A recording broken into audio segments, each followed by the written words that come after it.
Oh Lord, oh Lord, oh Lord. How are we doing on this fine evening? Let me know if my audio's good. I am actually gonna adjust this chair. Ah, Jesus Christ. Hey guys, how we doing? Let it be known that I do have my mouth looks red because I'm drinking Kool-Aid. It's funny. Anyway, I do have a minor headache right now, so bear with me. Well, what's up, guys? How you doing? I'll be trying to keep an eye on TikTok chat as well, as we are live over there.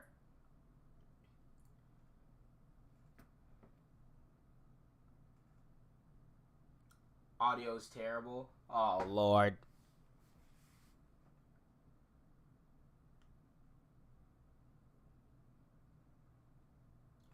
Alright, let me try to figure out why there's an echo.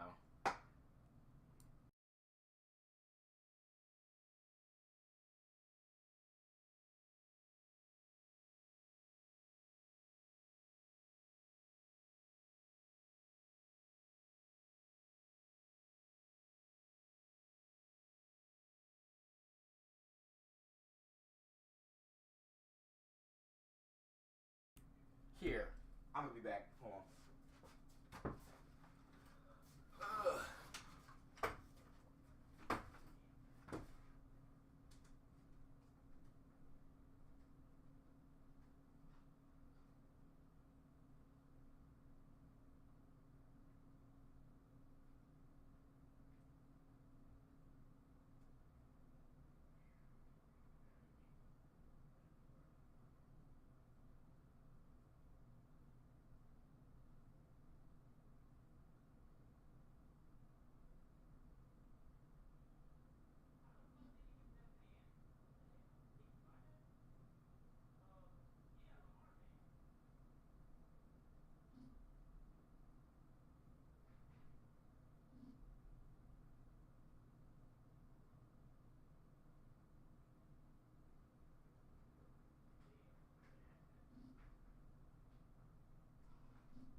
Okay, I'm back.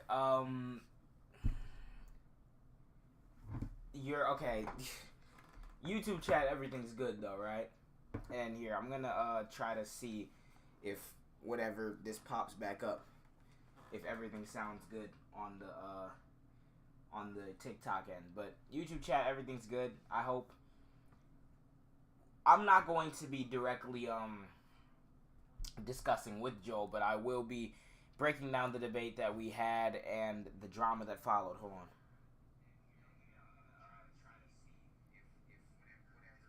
Yeah, no, it's still echoing. That's annoying.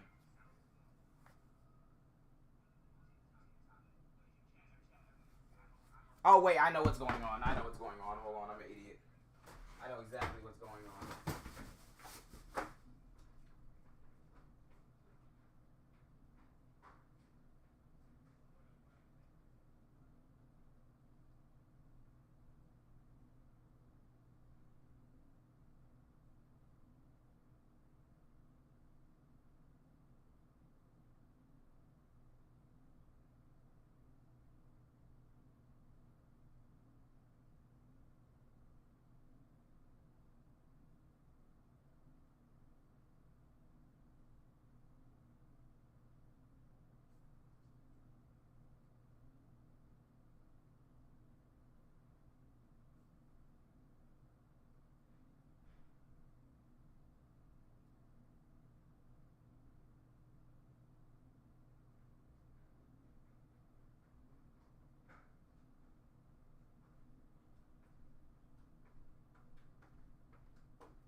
Okay, I think the problem solved.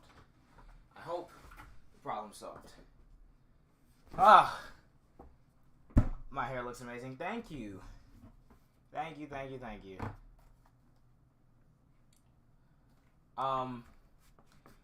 Yeah, so we got some things we gotta discuss. I'm gonna try to see if the echo disappeared.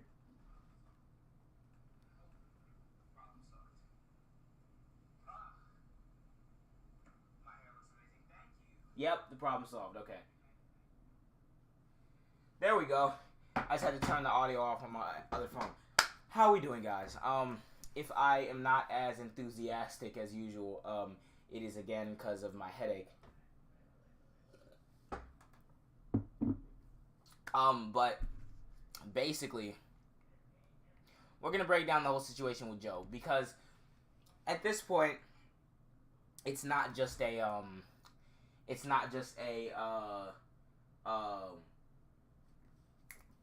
debate versus debate thingy or whatever. The dude is not okay. First, before we even get into that, I'm going to give us some updates on the Ukraine situation. Because as many of you guys know, there is currently an invasion of Ukraine by Russia. For the record, completely unjustified.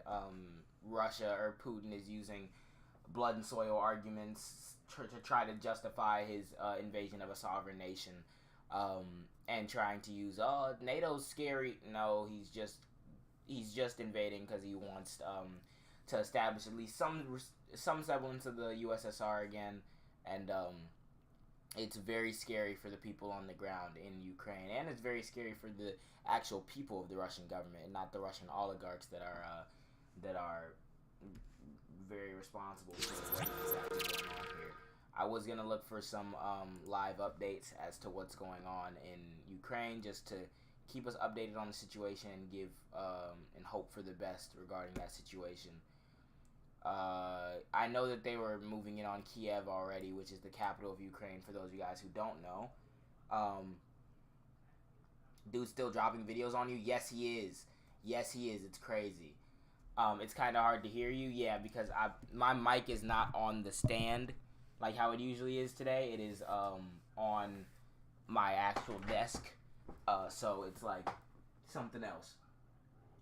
TikTok chat is hilarious. They said I'm looking cute today. Thank you, guys. What's up, y'all? But is that is that Jalen? What up, Jalen? Oh Lord. But so yeah, there's an invasion of Ukraine, because Ukraine's essentially like, hey, this is mine now. Not Ukraine. Russia's essentially like, hey, this is mine now, and they've invaded another sovereign nation. Ukrainians battled on Friday for their capital, Kiev, as officials warned residents to stay indoors and prepare Molotov cocktails to defend against Russian forces who had entered. Oh my gosh, you see what's going on in this? Who had entered northern district city. Kiev could fall quickly, the Biden administration warned Congress on Thursday. As missile strikes hammered Kiev, President Volodymyr Zelensky, I don't know how to pronounce his first name, but I know the last name, urged Ukrainians to defend their country. President Vladimir Putin faced intensifying pressure from the international community. The Russian stock market is in shambles as a result of this invasion. Kiev is under attack right now, and we're currently just hoping for the best for the Ukrainians. It's very, very scary. Our hands are kind of tied as the U.S. because Ukraine is technically not a NATO country. Any commitment to seriously help Ukraine outside of arming them would probably mean World War III, which could mean the nukes start falling, because Russia will definitely take that as a sign of aggression, and Putin's already said that if any country were to directly intervene, then he will see consequences of which we've never seen before, which probably means nukes. So in everything going on, it's very scary, very terrifying, and all we can do is hope for the best and prepare for the worst in Ukraine. Do I support Russia? Abso-fucking-lutely not. Absolutely not. Absolutely not. And anyone else telling you otherwise or trying to minimize or tacitly justify what Russia's doing here is an idiot. But moving along, we'll keep tabs on that situation. But I just felt like I can't go on live without at least talking about it somewhat. Worst thing about it is, like, it's not anything we can do because Russia is a nuclear power. Exactly. If there is... The only way in which we get involved with troops, which would be a very bad reality, is if Russia actually does have ambitions of reestablishing the Soviet Union and tries to attack some of the other former member countries like Lithuania and Latvia, because those are NATO countries. And the moment he attacks a NATO country, that means it's everyone in Europe versus everyone in Europe and America and some other NATO countries around the world against that country who attacked. And Russia, that's not a fight Russia's going to win. So that's where you start getting concerned about the bombs falling. That's crazy. But anyway, moving along. Trudeau said 416. I don't know what you're referring. Oh, Trudeau sent troops? Trudeau didn't send any troops, did he? Hold on.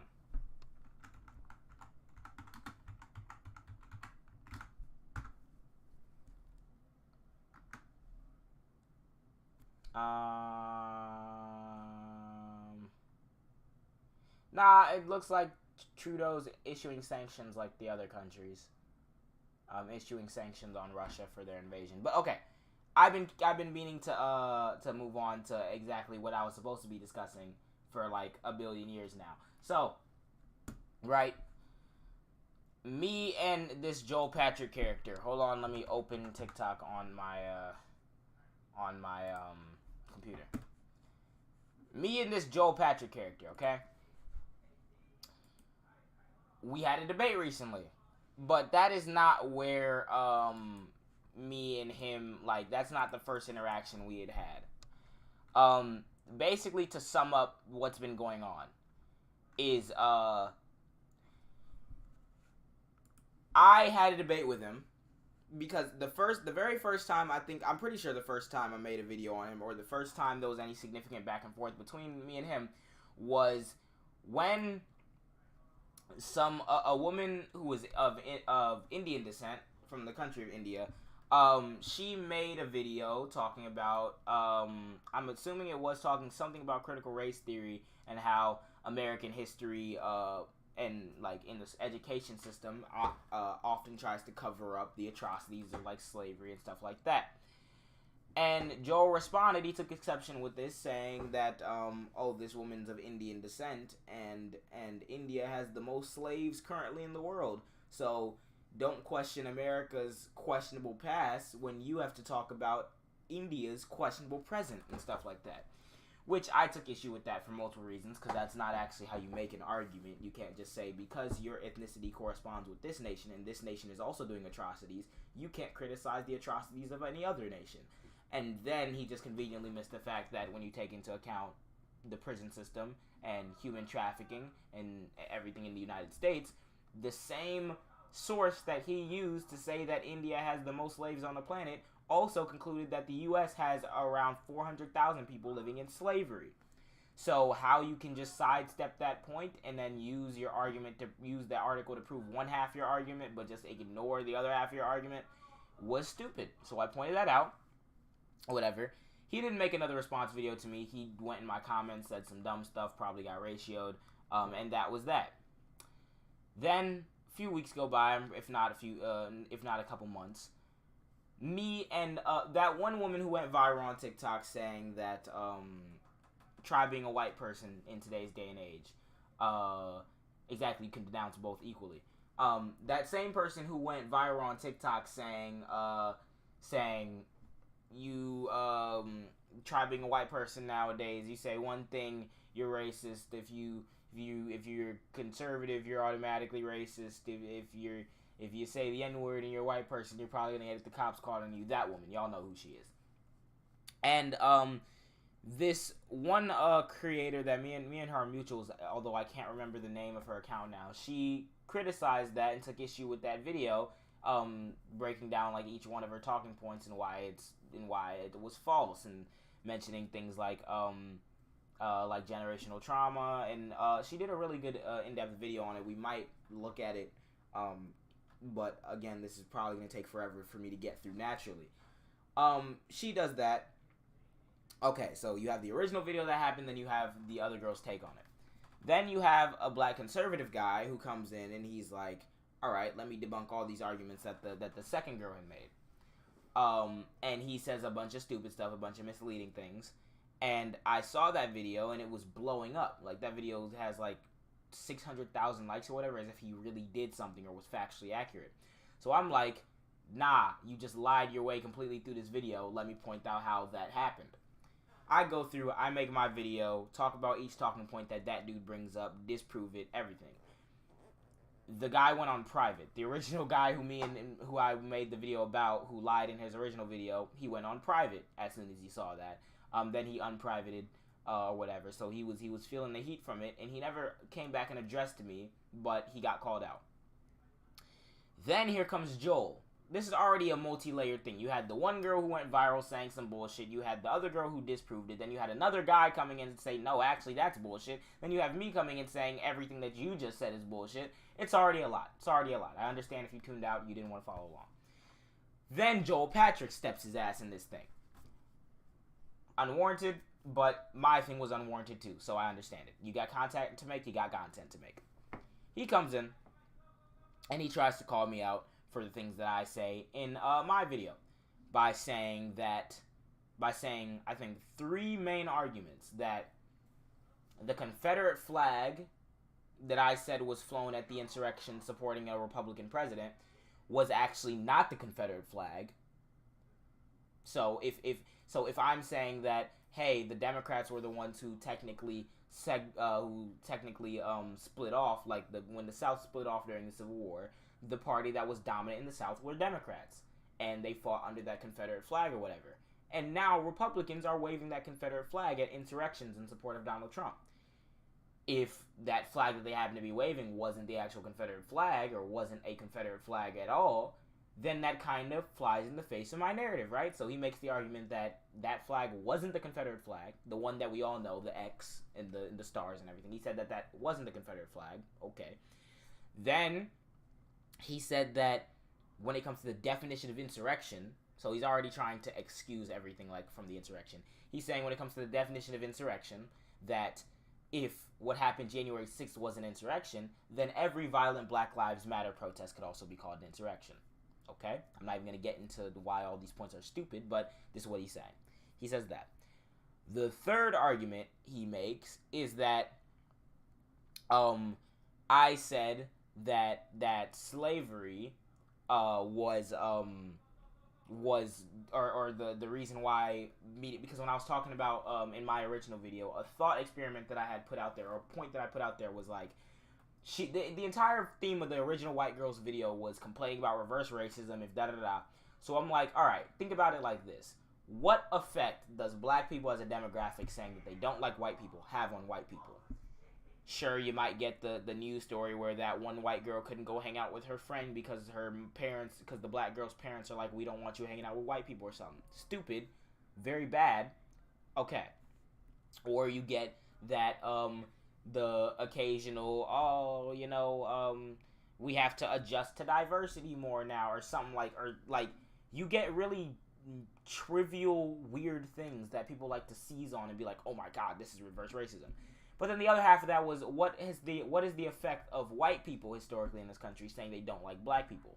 Okay, you have slavery, you have sharecropping, you have Jim Crow, you have redlining, you have all types of discrimination, you have gerrymandering, you have poll taxes, you have institutionalized racism, expansion of private prisons, you have everything. Multiple systems built on top of each other that result in a demographic having severely disparate outcomes compared to white people.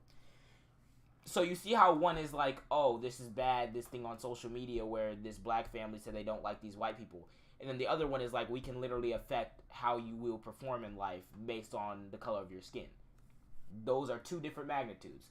So that's what I said in my video. And he goes, oh, you're saying things like the median income of black people are affected by racism or whatever, but Asian people were literally put in internment camps, and they're doing fine.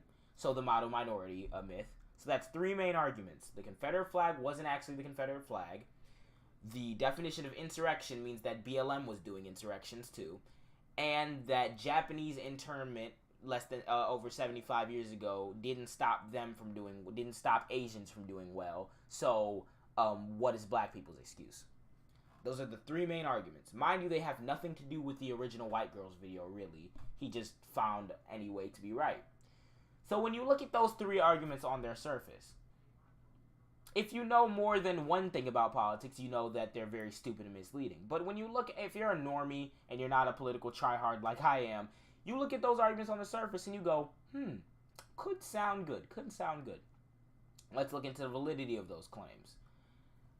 At this point, I'm going to make a segue to the videos that we made about each other, so that you guys can be sure that I'm not misrepresenting anything, and we're going to get into exactly what's going on. Is this a recording? No, this is live on YouTube. I'm looking at YouTube chat and TikTok chat. You can't send likes either. It's probably because, yeah, you should be able to send likes, but this is like mobile gaming on the TikTok stream, so I'm basically screen recording my phone screen and watching the live on YouTube. But this is very much live. Okay. Let's segue into the videos that we made about each other. Let me find the first one. I'll be having to bounce back and forth between profiles. Dang, we're gonna be here for a while. Let me here.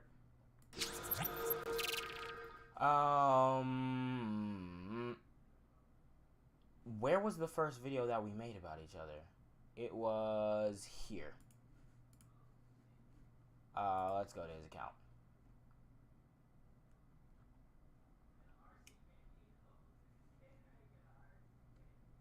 Where is it at? Where is it at? Where is it at? Here. This is where everything begins, with this video. Let me turn on this. And this is essentially where everything begins. If you could play sometime this decade, it'd be nice. As many of you... So we're just not First of all, turn your stitches on. You told him to turn his stitches on, but you turned yours off. So first of all, turn your stitches on. Not to mention, those were Democrats that seceded after the election of a Republican president and fought a war flying a particular flag that now appear at an... So that's argument number one, was the whole stitches thing. Because at the beginning of my video, I wittingly said, oh, turn your stitches on. Da-da-da. Because he basically came in and was just like, oh, I need time to debunk this black woman. So I was like, we just gonna be blatantly like, why are you labeling her like that? No one knows. So I was gonna be aggressive back and be like, turn your stitches on. It was kind of snarky, but we move. At an insurrection that took place in support of a Republican president. My boy, Google is your friend. Google the Confederate flag, and then show me where the actual... Second argument. The real Confederate flag, as he types right there. He's saying that the Confederate flag that was flown at the insurrection, in the picture that I saw, the stars and bars, or not the stars and bars, the X with the stars in it, isn't actually the Confederate flag. Mind you, if you take a look at the bottom of your screen right there, if you look at the fact that he Googled the real Confederate flag, which is already loaded language, the one that I was talking about still pops up. So, don't know what point he's trying to prove here, but he's arguing that that is not the Confederate flag, the one at the insurrection. Confederate flag appeared during the January 6th insurrection. If we're going to call January 6th an insurrection, based on this definition, then you can also call every single violent Black Lives Matter rally an insurrection, based on that definition. And it's people like this who look for any single excuse to be right. He's already made 3 arguments. The one about BLM having nothing to do with the original conversation, but it's because he's like, oh, you believe in BLM, so let me try to point out some hypocrisy here. So that's 3 arguments now. those were all perpetrated by Democrats. Not a single Black Lives Matter rally was supported and encouraged by Republicans. When Black people say they don't like white people, it's coming from a place of trauma, really, in our experiences, not only in our modern day, but generational trauma that comes along with it. It's not okay to hate somebody based on the color of their skin, and if you think that it is, you're a racist. You went on in your video to also cite the fact that white people in general had a higher average median income than black people, and you said that that was because of generational trauma. But you didn't mention that Asians had an even higher median net income than white people. And Asians literally were put in concentration camps within the last 75 years in the United States. First of all, turn your... So, then the last argument. Japanese people or Asian people, he says, were put in internment camps in the last 75 years, and I brought up the fact that Asian people had a higher income, or white people had a higher net income or whatever, or median income than black people. So if oppression exists against black people or whatever, then how did Asians who were also oppressed get more money than white people? That's what he's saying. So that was the beginning claims that he made in his video. You have the turn the stitches on, which isn't really an argument, that just kind of a snarky back and forth. Then you have that Confederate flag wasn't the real Confederate flag. Then you have the BLM riots were actually insurrections according to the definition of insurrection, if January 6th was one. And then how are Asians doing better than white people financially if oppression exists, essentially. Okay. Now that we have that settled, let's go back. Up. My own video popped up on my For You page. So that was his video on me. Let's play my response. Mind you, the only thing that he cited so far, because since we wanted to say in our debate we ended up having, he said I hadn't proved anything.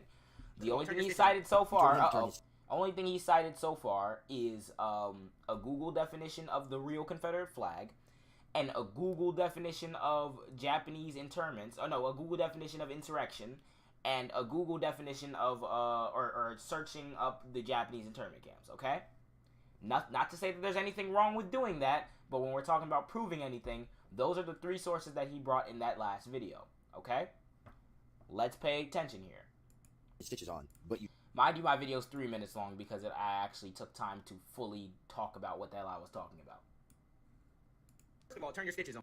You told him to turn his stitches on, but you turned yours off. So first of all, turn your stitches on. Joel, you've now made 2 videos about me that should have stayed in the drafts, because I'm finna make you look dumb twice. But start. First of all, me saying that, right? You guys understand that politics is boring.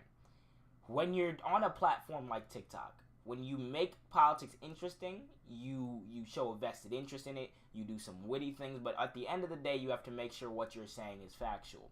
You can't just be witty and lie, or else you'll be Joel Patrick. So, people will hear me say that, and immediately shut their brains off. Those people, I do not care about. The reason why, or like when it comes to them watching my content or their opinion on me, I don't care about it. Because if you hear me saying, oh, I'm going to make you look dumb twice, and you go, he's being so aggressive. First of all, I feel like that's just a racial tendency that you have, you know, black man aggressive. He said word loudly. But also, that's 8 seconds in my video. For the rest of the 2 minutes and 51 seconds, I'm, being snarky sometimes, but I'm providing you factual information that you can check yourself. So if you're saying, he's being aggressive, okay, the way I say things doesn't really matter when what I'm saying is correct. So, we can continue. Starting with this one. Number 1, my stitches and duets are on, and I usually have them set to be on automatically for whatever video I make. And sometimes they get turned off because the video is over a minute long, which admittedly is something that the guy who made the video I responded to could have had happen. The difference being I make sure all my videos are savable, just in case duets and stuff get turned off and you have something to say to me, which is exactly how you made your video. I couldn't even save the first guy's video, which means if I wanted to respond, I had to physically screen record it. So we start off with a failed gotcha. Next. Notice how I respond to every single aspect of that first argument, and it wasn't even really an argument. I said turn your stitches on to the guy.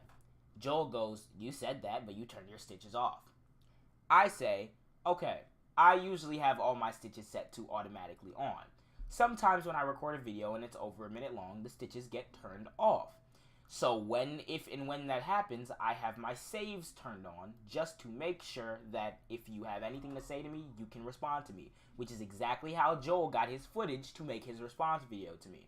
The difference in why I said, oh, turn your stitches on, is because that dude put his opinion out there, didn't have stitches on, probably because the video was 3 minutes long, which is exactly what I said, but he didn't even put saving on, which means that if you want to respond to him, if anyone wants to hear an opposing viewpoint, you have to screen record it and physically save it, decreasing the likelihood that anyone's actually going to take the time to respond unless you are a tryhard like me who actually did screen record it.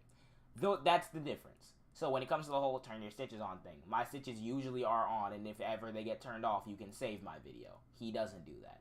That's the first response. That's the first argument out the window. The whole turn your stitches on, that's gone.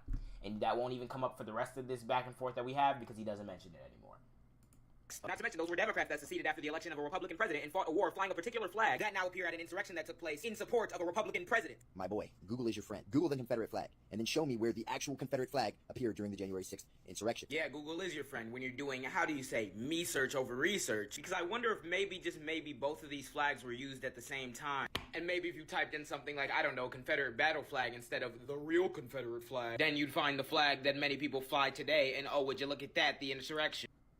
So, the second argument, that Confederate flag is actually not the Confederate flag. When you Google the Confederate flag, if you don't put in even if you do put in the real Confederate flag, you're going to see the stars and bars with the circle, and you're going to see this. Because one of them was a battle flag that many states used in the South as their state-like battle flags or whatever, but also they were the battle flag of the entire Confederate army, or and it also served as their naval ensign.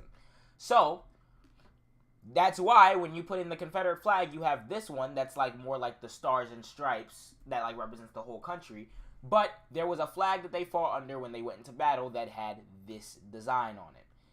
Joel would then go on to say, because this one is a square, one of them is a rectangle with a darker field in the back, and the other one's a rectangle with a lighter field in the back, that they're all three different flags, and saying that someone flying this is flying the Confederate flag is wrong. That's the dumbest argument I've ever heard in my goddamn life. If I'm flying this flag here, whether or not it's a square, which I don't remember if he said the square was the battle flag or the naval jack of the Tennessee Army. The one with the darker background that's a rectangle was the one of the Virginia Army, and the one with the lighter background was the one for the entire Confederacy. Whether or not you're flying the one from Tennessee, Virginia, or the entire Confederacy, it is the exact same design. All three of those states partook in a war fighting on the south side that wanted to keep slavery. So either way, the flag, no matter if it's a square, rectangle, light, or dark, still represents the exact same shit. Meaning a nation or a state that took place in a nation that fought to preserve slavery. So either way, it's a racist-ass symbol. And C, this design and flag or whatever was co-opted, not even co-opted because I'd argue that it stood for racism since the beginning, but it was taken and brought back and popularized in the 60s and stuff during the Civil Rights Movement to threaten and intimidate black people, whether or not it was a square, a rectangle, light, or dark. So you saying that this is actually technically the one from Tennessee because look, if it's a square. No, they all represent the exact same thing, and you can make that argument any day of the week. So that's dumbass argument number one out the window. And when you Google Confederate battle flag, there's a reason why this pops up. If they were just lying and these actually didn't mean the same thing, you wouldn't have even seen this flag pop up when Joe himself Googled it. So let's move along. And while we were scrolling right there, it showed a graphic of the many flags that the Confederacy used, the first one being the one that you showed, and the second one being the battle flag. That battle flag was then co-opted as a symbol of anti-civil rights when pro-segregation Democrats in the South split off to form the Dixiecrats due to them being upset that the Democratic Party was embracing civil rights. It was also used as a form of intimidation from citizens' councils in the South and, by the way, the KKK. And after all that, it was that flag that was flown at that insurrection. If we're going to call January 6th an insurrection, based on this definition. So there goes the second argument. The whole, oh, that wasn't the real Confederate flag. I showed and proved that Googling the Confederate battle flag and looking at the many, you can find paintings of them running into battle under this flag, and Googling and seeing the many depictions of the different Confederate flags that existed. Yeah, there's the stars and bars ones, that was their national flag, but you have the X design one, which was a battle flag of the entire country, and the battle flag or naval ensign for multiple states in the Confederacy. And either way, the entire unit of the Confederacy was fighting to maintain slavery, so no matter what, that flag, that design on that flag, stands for racism. That is just what it is, and that was the Confederate flag that was flown at that insurrection. That's the second argument out the window. Then you can also call every single violent Black Lives Matter rally an insurrection based on that definition, and those were all perpetrated by Democrats. So 1 second they were BLM riots, but now because we're trying to play mental gymnastics, they were technically insurrections. Look, keep in mind, you guys remember the entirety of the past, like, year or two where they're like, oh, the BLM riots caused $2 billion in damages. The BLM riots, oh, the BLM riots, the BLM riots. But then when we're trying to paint a sympathetic light of and play technically about what happened on January 6th, now it's insurrections. We had no problem calling them riots half a millisecond ago, but when it suits your argument in a way that could potentially make you look correct, it's now an insurrection. Keep that theme in mind as we go through this. Joel is desperate to do any single thing that he can do to look correct. Doesn't matter if he actually is correct. He's doing anything in his power to make him look correct. Which is why he took something that he wouldn't have any problem with saying, BLM riot, and tried to make the technicality argument that it was actually an insurrection, to try to draw an equivalence between what happened on January 6th and what happened to a movement that I genuinely believe in. Because it makes him look good. It's not a correct argument, but it makes him look good. Now watch how I respond. Looking at that insurrection definition, a violent uprising against an authority or government. The January 6th insurrection was against the government, so that is an insurrection. Now, so we can't play it if ands or buts about it. If we're looking at that definition of insurrection that he showed, what happened at January 6th was an insurrection. So he wasn't originally arguing that January 6th wasn't an insurrection. He's saying if we're calling it that, which it was, then BLM, what happened during BLM were also insurrections. We're looking at the definition of riot, a violent disturbance of the peace by a crowd. Seems like it fits a lot more with what you were describing with Black Lives Matter. But that insurrection definition also looks like it could. So what does it mean by authority? Because that seems kind of vague. We're looking at the legal definition. Organized and usually violent act of revolt or rebellion against an established government or governing authority of a nation state or other political entity by a group of its citizens or subjects. Right before I explain it, if he's saying that what happened during BLM, the riots, were an actual insurrection, the way it would be able to be an insurrection by a legal definition in the U.S., it would have to be an organized and usually violent act of revolt or rebellion. You could technically classify some of the BLM riots as that. Against, however, an established government, which the police in this case aren't. The BLM wasn't rebelling against an established government. They were protesting police brutality. And a lot of times it ended up getting violent, most of the time initiated by the police. So, when it's initiated by the police would need to be an established government or governing authority in order for that to be classified as an insurrection.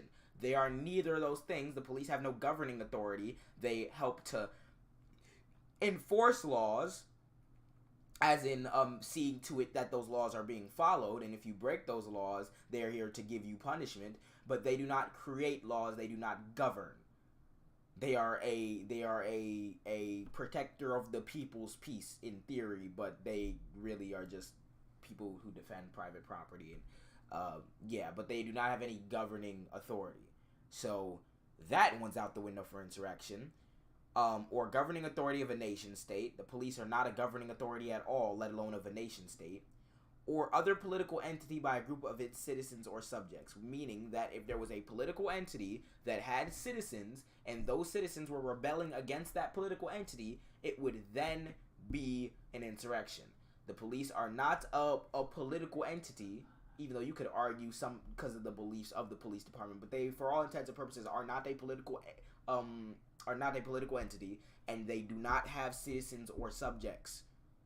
So anything that happened with a BLM riot versus the police, that is not an insurrection by the legal definition of insurrection.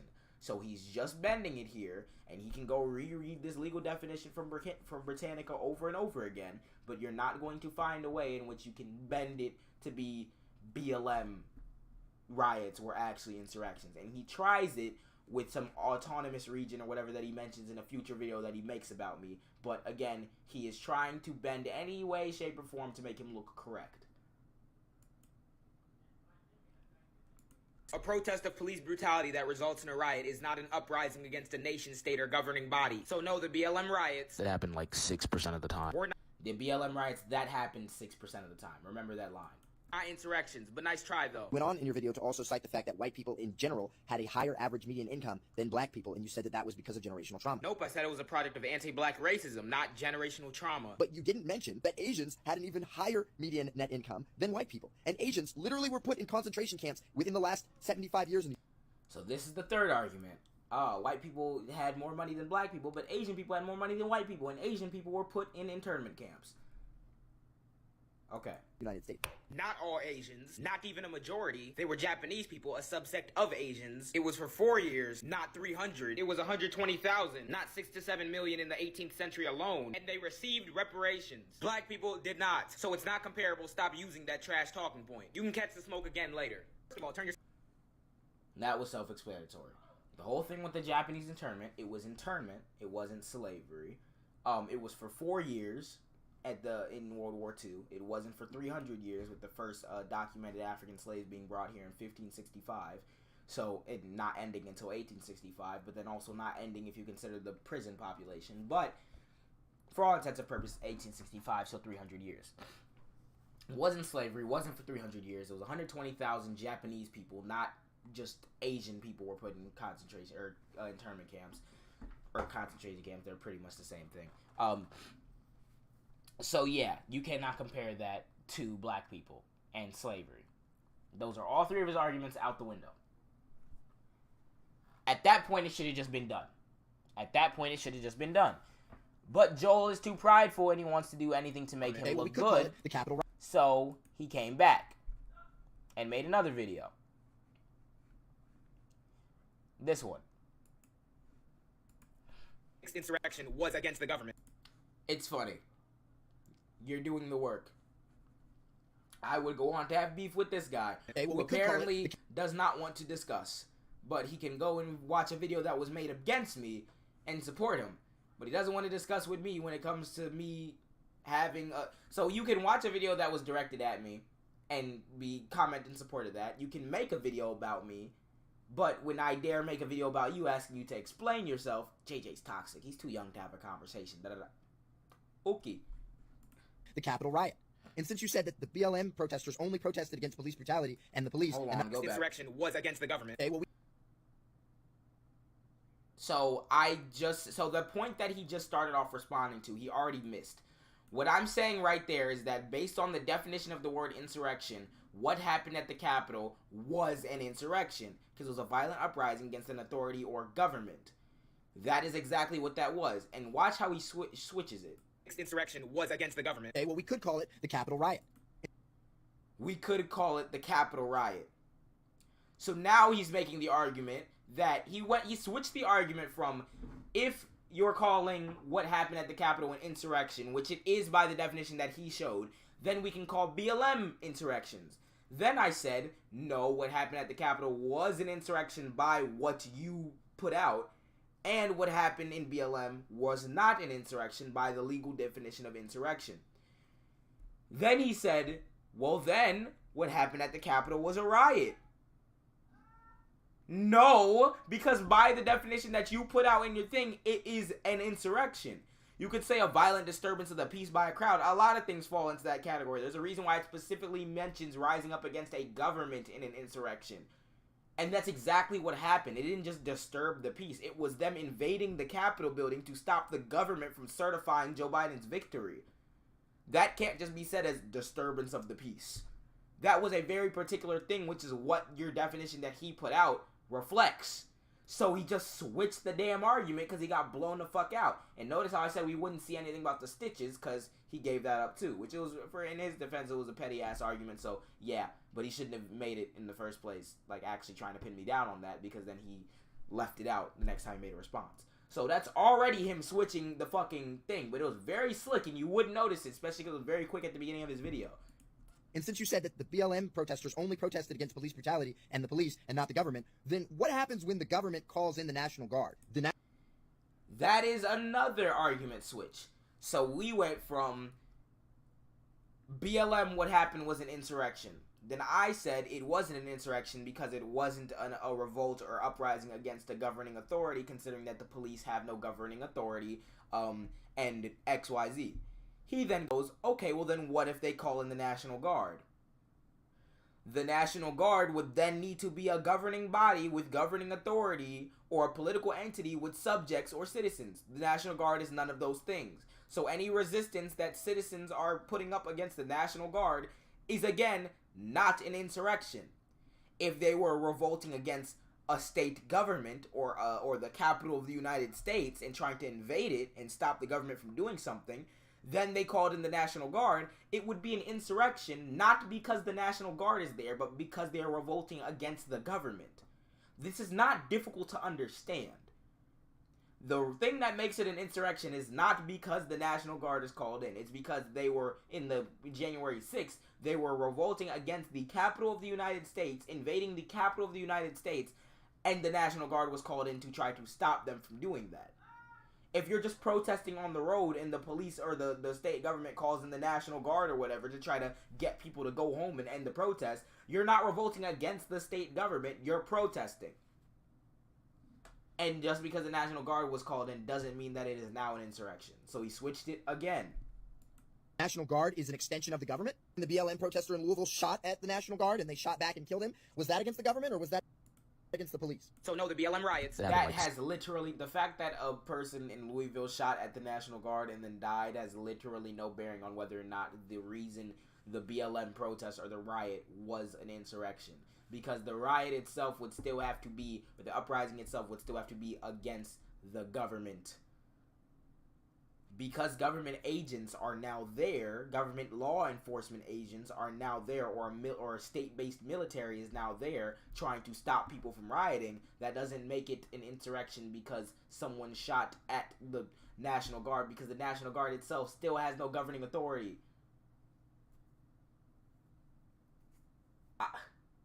Crazy. Absolutely crazy. Continue.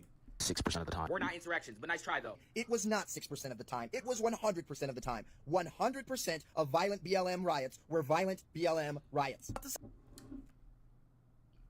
Say all the protests were violent, but all of the riots were violent. You see what I mean? Where he's just yelling things into the ether to make himself look correct.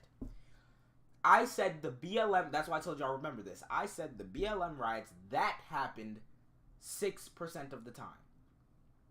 As in, during the demonstrations in BLM, 6% of the time a riot happened. He took that and said 100% of the BLM riots were violent riots. I wasn't arguing that 6% of the time the riots weren't actually violent or weren't actually riots. I said that 6% of the time a riot happened. So you then saying 100% of the times riots happened, they were riots, you're an idiot. If I tell you that you get shot and 6% of the time you'll die, or you get shot in the leg and 6% of the time you'll die, and then you go, yeah, well, 100% of the times I died. Yeah, genius, that's not what I was saying. JJ, this is second grade level of comprehension. Thank you. I didn't think it was difficult. I thought I was tripping. Crazy. That's another misdirection. Even in this video, he's misdirecting a billion times. It's a minute. How many times are you going to do this? That's why they were riots. Quick question. Do you intentionally misinform yourself on the facts of the transatlantic slave trade, or was this like a one-time thing? It was for 4 years, not 300. So it's not comparable. Stop using that trash talking point. Let's do some math. If America was founded in 1776 and slavery ended in 1865, is it possible for 300 years of slavery to exist in that time frame? It was I then go on to respond yes, which obviously this is a very popular talking point that's actually more nuanced, and it makes him look really good at first. If America was founded in 1776, then that to 1865 isn't 300 years. So slavery wasn't in America for 300 years.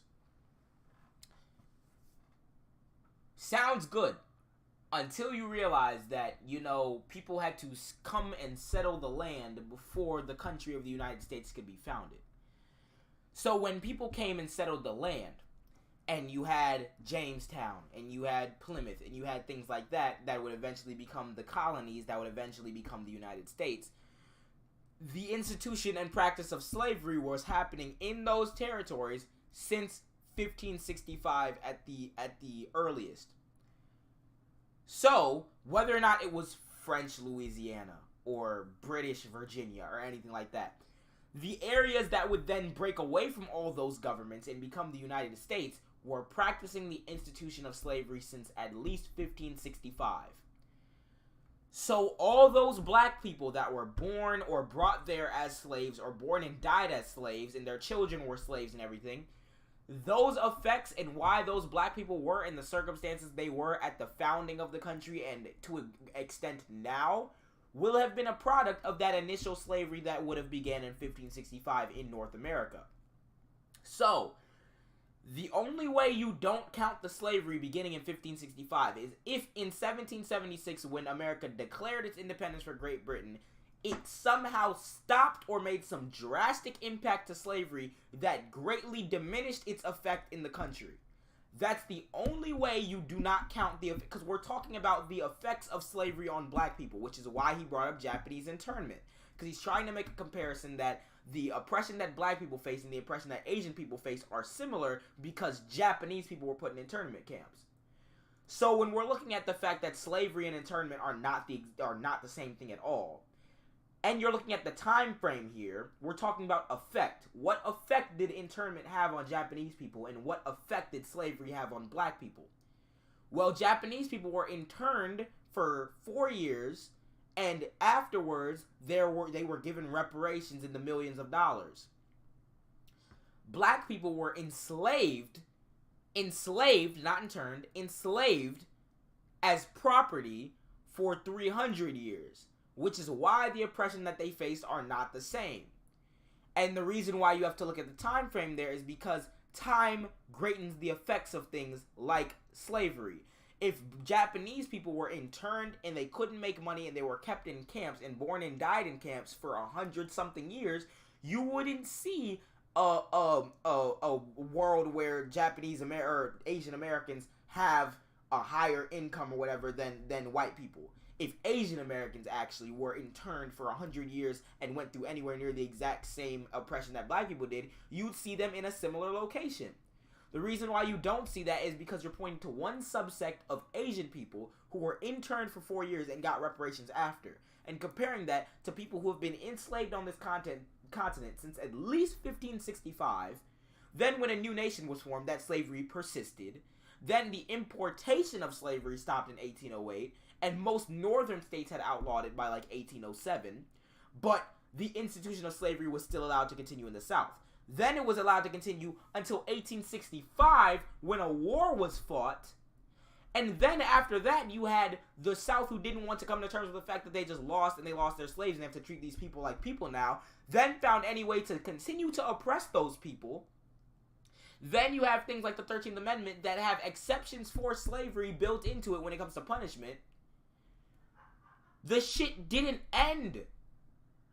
It was greatly diminished in 1865, but the shit still hasn't ended to this day. So you can't compare that to Japanese internment, and you also can't start the clock in 1776 because people existed in America before then. So it looks good on the surface until you think about it for half a fucking millisecond. That's another argument gone. 120,000, not 6 to 7 million in the 18th century alone. That's not true either. In North America, the number of Africans that were actually brought here was only 388,000. But hey, I guess I'll just... Chance to smoke again later. And he thought he had a point there by saying only 388,000 people were brought to North America alone, which makes it seem like, oh, okay, cool. Until you realize that even in the source that he uses there, the author goes on to talk about how the 388,000... Or the 42 million African Americans in the country today were descendants of this 388,000. So how did we get from 388,000 to 42 million? Because people have children. And you know what we got to beforehand? It was before we had 42 million, there was a time where we had, I don't know, around like 10 to 12 million.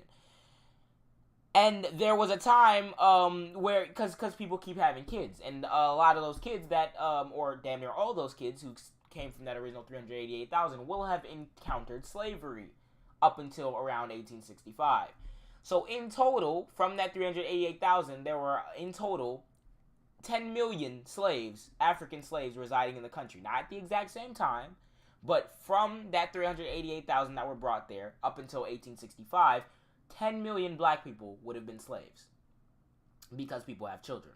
So you arguing that, oh, it was only 388,000. Yeah, if slavery would have stopped after that 388,000 died off, then okay, you might have an argument there, but it didn't, because black people were then put in slavery from birth, and then you had people who were born and died as slaves, which greatly expanded the number.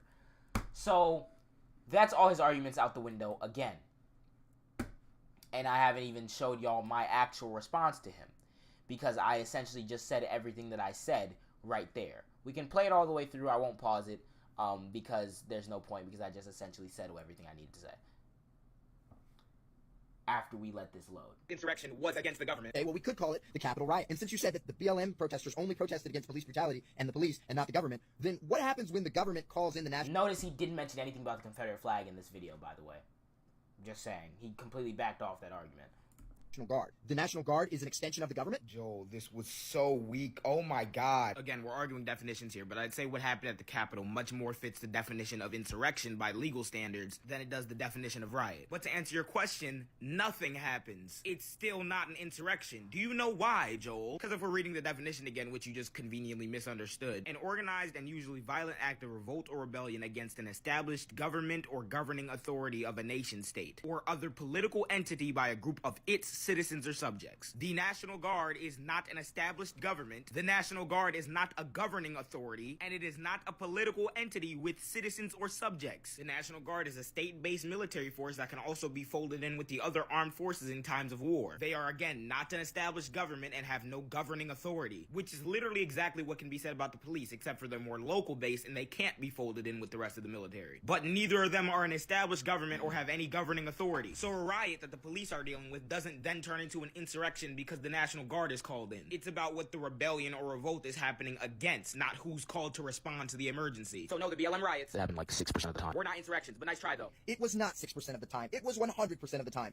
100% of violent BLM riots were violent BLM riots. I'm sorry, are we operating on a second grade understanding of the English language? Of course 100% of the BLM riots were violent. If you actually, listen to what I said the BLM riots that happened 6% of the time. Because when it comes to the demonstrations as a whole, 96.3% involved no property damage and 97.7% involved no injuries. So I was even wrong. It's less than 6%. It was for 4 years, not 300. So it's not comparable. Stop using that trash talking point. Let's do some math. If America was founded in 1776 and slavery ended in 1865, is it possible for 300 years of slavery to exist? Yes, as soon as we realized that the people living in and developing the area that would become the United States didn't spawn there out of nowhere in 1776. That 300-year number comes from the fact that enslaved Africans were brought to what is now Florida in 1565. So when looking at slavery's effects on African Americans, it wouldn't make sense to start the clock in 1776, considering that the areas that would become the United States had slavery already, and 1776 did not put an end to that slavery. It was still allowed by the government, so those effects would still carry over. It was 120,000, not 6 to 7 million in the 18th century alone. That's not true either. In North America, the number of Africans that were actually brought here was only 388,000. Yeah, it was 6 to 7 million to the New World. But if we're looking at North America alone, and we look at that 388,000 number, not only is that, again, more than the Japanese internment camps, not only is slavery not the same as internment, that article goes on to say, incredibly, most of the 42 million members of the African American community descended from this tiny group of less than 500,000 Africans. Because, oh yeah, I forgot, approximately 10 million slaves would end up living in the United States as a result of that original 338,000, contributing 410 billion hours of labor. Again, not comparable to Japanese internment at all. I'll see you at our debate, 3:30 p.m. CST today. So, at that point, I had already challenged him to a debate. So, those were our videos back and forth, okay? That was what led up to the debate. Everything I will be discussing now happens after the debate. Many of you have already seen it. If you haven't seen it, then please go watch it. I honestly don't feel like watching it again, because what took place in that debate, here, let me switch to my camera for dramatic effect. What took place in that debate was such vile and utter annihilation that I feel like I'd be doing a disservice to the mean age of my audience if I show it on this live stream again. What happened was so utterly mind-blowingly visceral in how he got destroyed that me showing it to you could probably be considered a hate crime. It probably could be considered black on black crime, honestly, since they love that phrase. That is how bad this dude got done. If you need a microcosm of exactly how bad he got done in this debate, let's watch my most recent video where I take a 3-minute clip of the debate because he tried to clip out like 40 seconds of it to try to make him look good. But then when you play the whole clip, you realize he got fucking eviscerated because he couldn't stay on topic. Remember when we were watching the first couple videos in this series between me and him?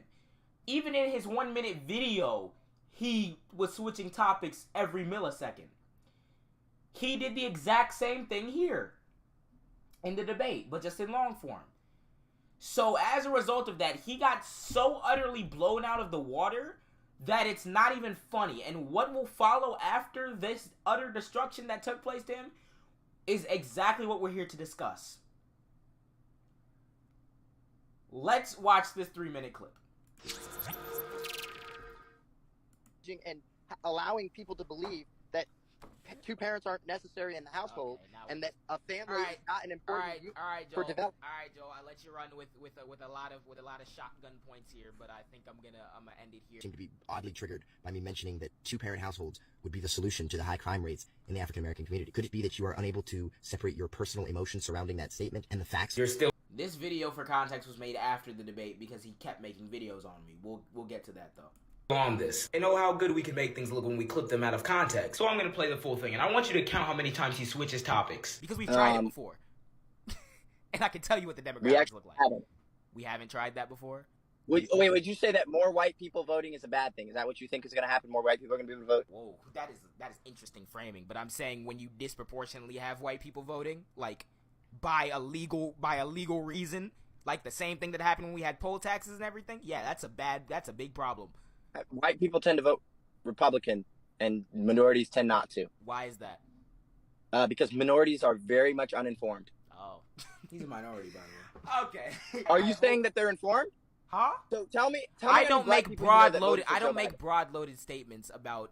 Okay, how many black people do you know that voted for Joe Biden? Oh my Lord, have mercy! What does this have to do with anything? Joe Biden authored the 1994 crime bill. No black person in their right mind should ever vote for him for anything. And you know what the Republican Party was doing? Trying to make that crime bill tougher. So if you're suggesting that this solution was to vote for the Republican in that instance, you're wrong. Bill Clinton was the president at the time. Yes, Bill Clinton was. Yeah, in the Newt entire... Gingrich was in charge of the House of Representatives? Bill Clinton was the president at the time, yes, and Joe Biden had a big hand in writing it, yes. But I'm saying the entire U.S. Congress and most of America at the time was very tough on crime, everything. And the Republicans were not trying to be the, hey, guys, maybe we shouldn't do this. Nope, Republicans are trying to push it further. So the solution was not either in that case. So you think being lax on crime is the answer?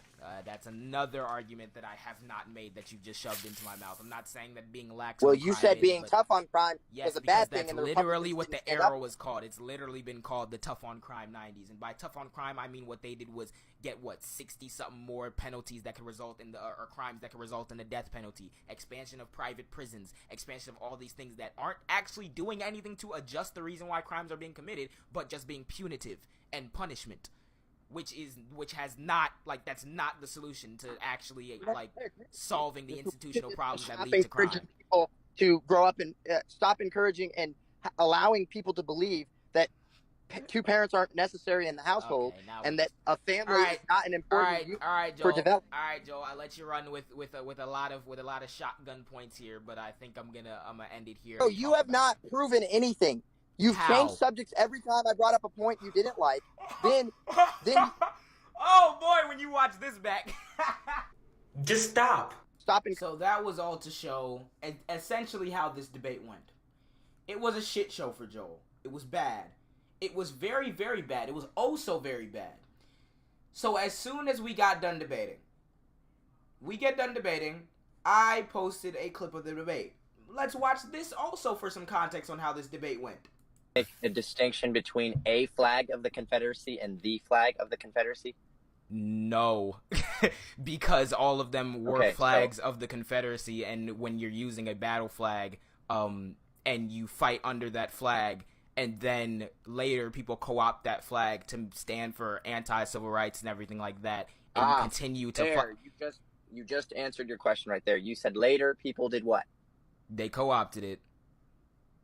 Right. Yeah. So if people assume a symbol, do they have the right to the now meaning of the symbol, or is the symbol the meaning that it was given initially? So would you fly a swastika flag? The only thing that I did bad here was allowing the term co-opt to be used in that way by me, because it's not as though the comparison, the only reason why the comparison to the Nazi flag isn't like perfectly analogous is because the Nazi flag, like the Nazi symbol, actually meant something that wasn't hateful originally.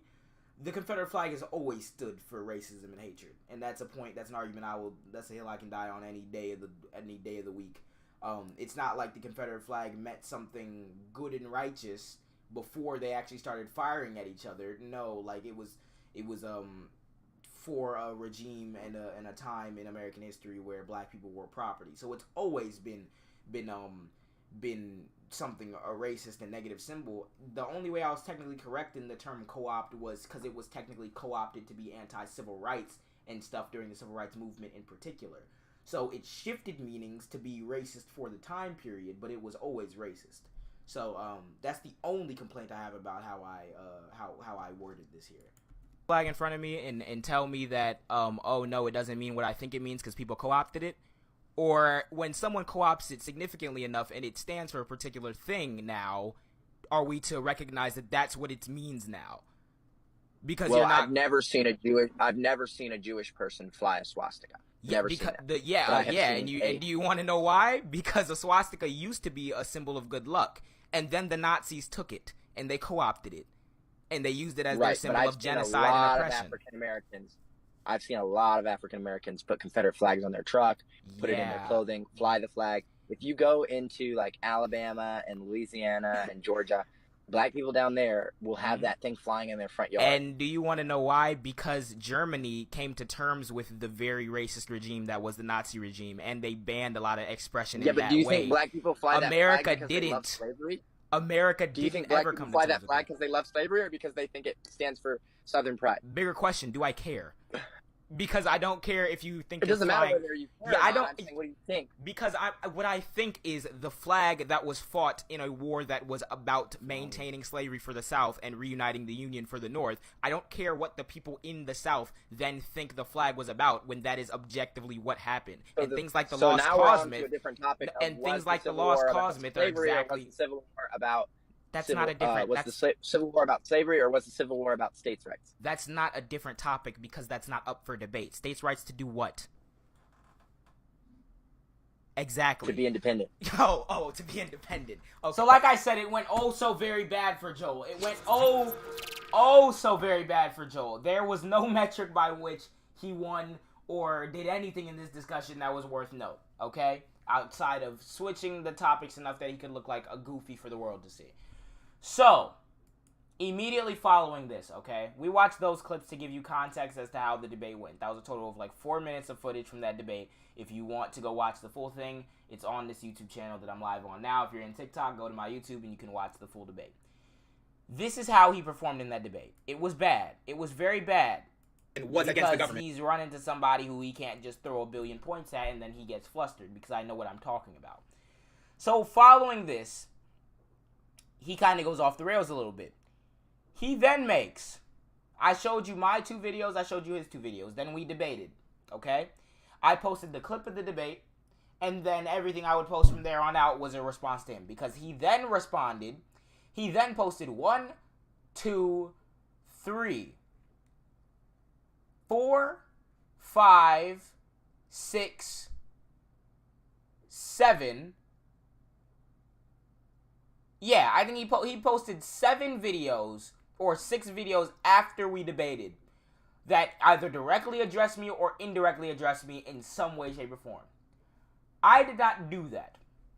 If we're going here, after we debated and he lost, he made, when you're saying, oh, black on black crime, as if white on white crime. This video was before the debate. This video was before the debate for some odd reason. He then made this video, and this video, where he's yelling about the Confederate flag point again. This video, which we'll get to because it's fucking hilarious. He made all these after we debated. I don't know why he couldn't just let it go and take the L, but he made all those after we debated. We go to my account. Was against the I made this video. I made this video and this video leading up to our debate. Then I made a promo video for the debate. Then I played a clip from our debate. Then I had a whole beef with this other dude. And then this video, which was a response to like the 8 videos that he made after we which was like a response to the 8 videos he made about me after we debated. So I don't know what happened to him. If he just got so triggered that he got blown out that he just couldn't stop making videos about me. But he makes some videos, okay? I'm going to try to set this up in chronological order. Let's go to his account. government. Okay, well, we could call... The first video he makes about me after our debate is, well, first he makes this one right before our debate for some reason. This was a debate that I had with a black conservative woman before, like a couple days before I debated Joel. So when you're saying, oh, black on black crime, as if white on white crime, Asian on Asian crime, doesn't happen, you guys just say that the problem exists and then provide no solution. Hey, JJ, the reason that we talk about black on black crime more than we talk about Asian on Asian crime or white on white crime. First of all, this was before our debate and it had nothing to do with the original videos that we made on each other. Keep in mind, we were supposed to be arguing the Confederate flag, the insurrection versus riot, and Japanese internment versus slavery, and the effects on the people respectively. This has nothing to do with anything we were discussing. But remember the theme that I told you guys at the beginning. He's trying to do anything to make himself look good. Doesn't matter if anything he's talking about has anything to do with what we're supposed to be talking about, or else he would have stayed on topic, but he's doing everything to make himself look good. He will take that to the grave. His image means a lot to him. He's very fragile. Crime is because that African American males between the ages of 18 and 25 commit 48% of violent crime, and they only make up 6% of the population. Asian American... I'm pretty sure he's getting that from FBI crime statistics.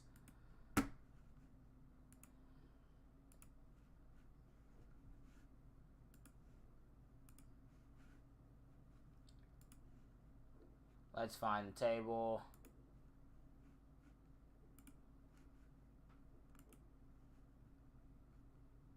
Where's the table? Here we go. Nope, the other one. Table 3.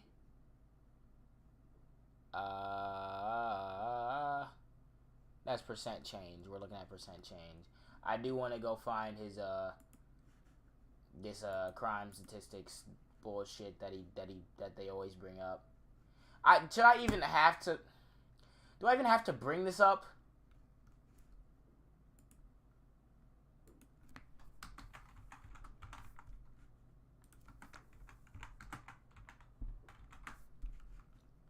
Table 43, the infamous Table 43. African Americans, non-negligent murder, manslaughter, violent crime, 37%. So how the hell do black males commit 48% when black people as a whole commit 37%? How that make sense? And again, this is arrests. This is voluntary reporting from police departments. This also doesn't tell you how many people were actually convicted. And when you look at that, black people are the most wrongly convicted demographic. So, oh, goddamn. You lied? He lied? Oh, I didn't expect that. American community doesn't even commit 1% of the violent crime in America. This is a serious issue that needs to be addressed. I don't know about other people on the right, but I propose tons and tons of solutions. For one, we need to... What are those solutions, Joe? Stop telling African Americans that the only way that you can move up in this world is to get a better education and get a better paying job because of that. Nobody. It's funny because they go, oh, black culture glorifies the drug culture and gang violence and da-da-da and all these things or whatever, as if those aren't various incomes for those people. I'm not saying it's a good option or we should be promoting that, but you can't say that what's being happening is we're only telling black people to go get a better education. And saying we need to stop telling people something is not the exact same as proving a way in which we can benefit these people. They always say that. They always say a way we benefit black people is, let's stop telling them that oppression exists. Let's stop telling them that the only way they can do is get a... What? No one's just going and blatantly telling people things. They're bringing up things based on data and information and saying, hey, these are things that should happen. Yeah, it is a fact that you can probably increase the likelihood of being successful if you get a better education, which is why we say, hey, let's fix the education system. But you go, stop telling people the education. You go into the trades, which he'll go in. At education. I've been advocating for people to do trade jobs since day one. I am a tree climber, and I drive a $200,000 truck. I know. Again, it's good advice for individuals and stuff, but if we're looking at demographic change and we want to bring black people to a better standing as a whole, you can't just go door to door telling everyone to do trades.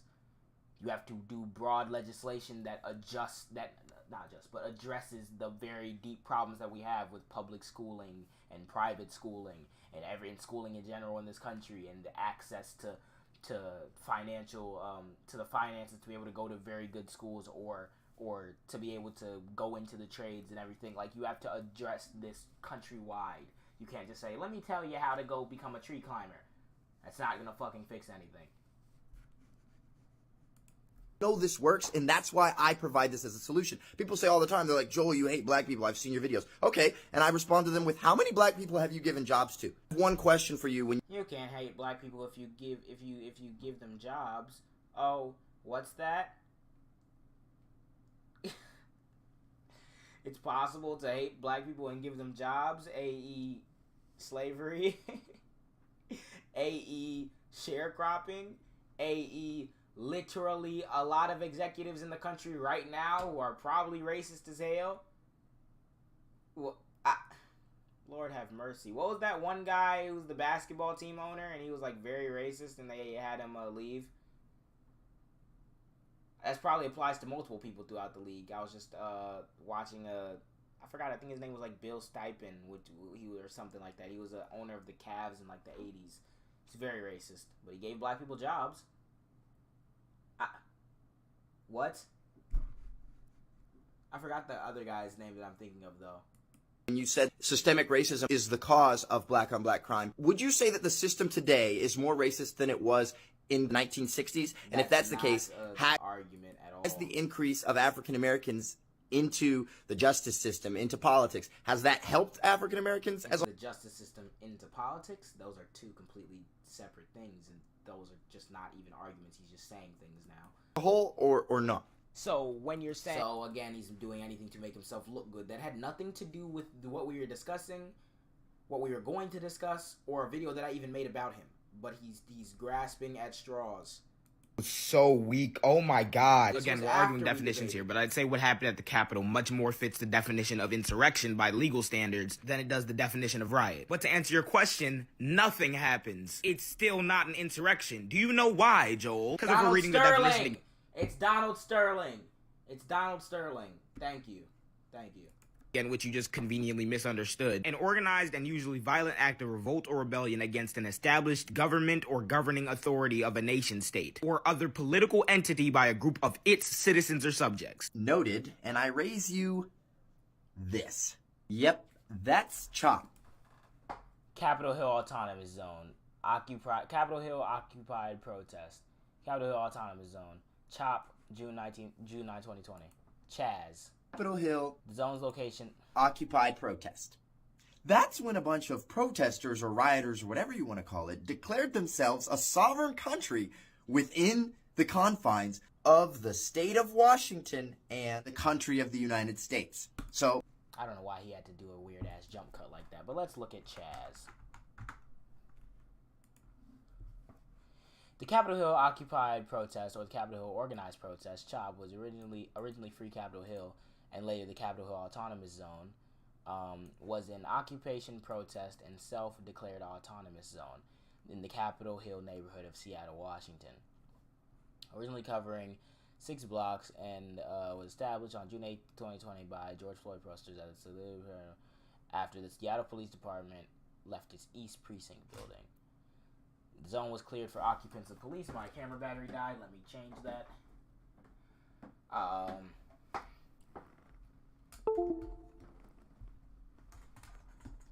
I heard of Chaz, but I never really like looked fully into it. Here, put that battery back in.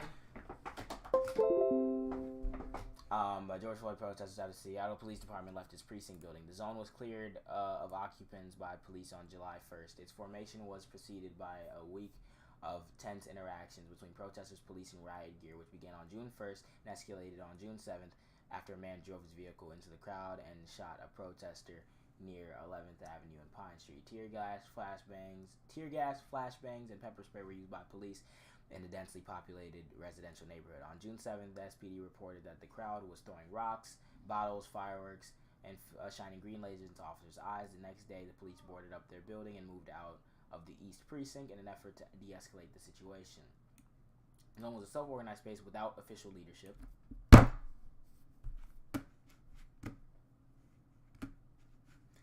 Participants, blah, blah, blah, the street, no cop was fun, chop began more than ugly anarchist, Governor Jay Inslee, Running Man, okay. For this, first of all, because you say, exactly, first of all, oh my god, there's so many problems. First of all, this was, the chop was largely peaceful when it came to the actual protest, which is why it was called a protest originally. There were riots there, but the riots were, again, against the police. You declaring yourself an autonomous zone does not mean you are a country or a thing with governing authority. They have no governing authority still. And the only way that what happened at Chaz would be an insurrection is if something was as if Chaz took over an autonomous region, declared itself a country, which it didn't, and then had subjects within that area rebelling against the government of Chaz, which there was none, then that would be an insurrection.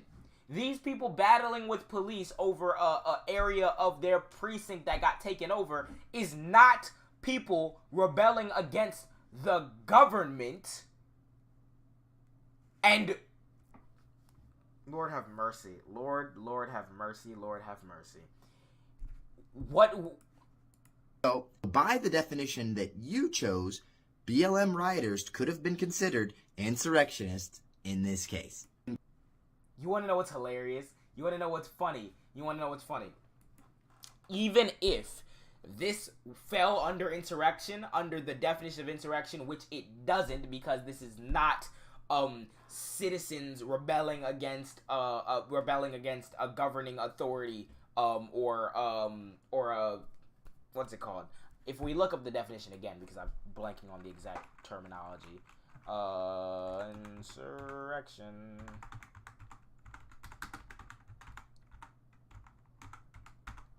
Legal definition, actually.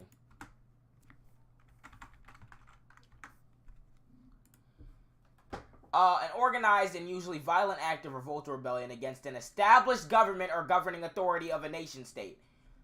Chaz is not an established government just because they said they're an autonomous zone.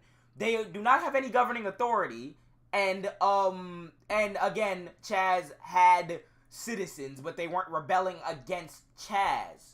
They didn't have citizens, they had subjects, but they weren't rebelling against the Chaz government because there was no Chaz government. So it couldn't be an insurrection. And even if he wasn't completely fucking wrong on that, this saying that one thing with Chaz was actually BLM rioters being insurrectionists has nothing to do with with the original statement, which if you forgot what he said, it was every violent Black Lives Matter rally or whatever could also be considered an insurrection. So you went from every single one to you found Chaz, and this one instance could be. Oh, but wait, when we look at the definition again, it fucking wasn't. Remember how I told you he's doing anything to make himself look good?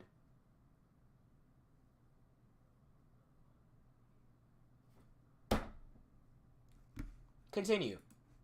In case you wanted to say, oh, well, they weren't associated with BLM or police brutality or any of that. Okay, cool.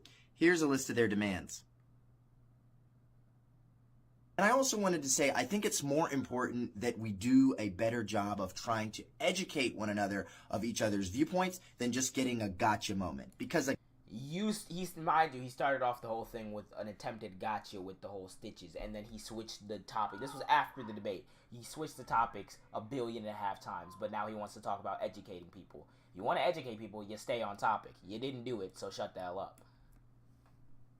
The gotcha moment doesn't change hearts and minds, and if you're on here and you're not trying to convince people to come over to your way of thinking, are you just here to hear yourself talk? Because at the end of the day, we can just yell at each other. Projection. So much. But that's not discussion. That's not debate. Nothing is solved. Nothing is accomplished.